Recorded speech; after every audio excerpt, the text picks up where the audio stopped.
How do you structure Amazon PPC campaigns to keep ACoS low? To keep ACoS low, while I aim to keep all the campaigns that I'm running at the lowest ACoS, so advertising cost of sales, the first things that I'm going to do is, if I have clear data on things that don't work, so if I know for sure that I already ran ads for this account and I'm seeing that specific keywords don't convert or are very irrelevant for my product, I'm going to create a negative keyword list in order to make sure that whenever I'm going to create my new campaigns, those keywords are added. So anything that is irrelevant is not going to take away from my ad spend. That is one of the ways how you can make a campaign be efficient and be the ACoS low as possible without even starting the campaign. So that would be the very first structure. And that structure goes really well for discovery campaigns, especially. When it comes to keeping ACoS low, I would also question why would we want to keep ACoS low and what is the purpose behind. Keep in mind that there are certain strategies where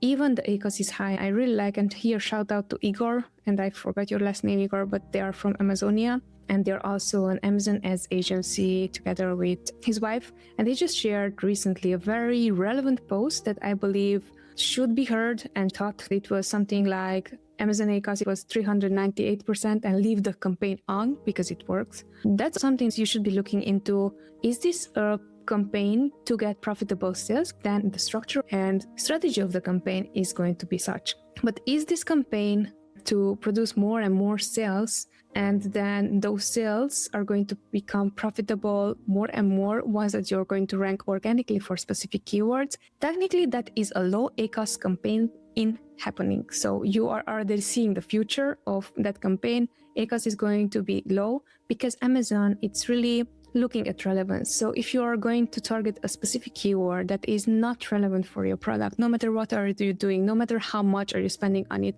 Amazon will still know that if I want to sell this black mug, for example, and I'm saying black coffee mug, and I'm going to bid for the keyword iPod case, for example, it's not going to convert because it's not relevant to my product. Therefore, even if I get a lot of clicks, it's not going to convert. I just wanted to make sure that keeping the ACoS low doesn't mean that's the end-all be-all strategy, but rather than understanding why are we going to do that.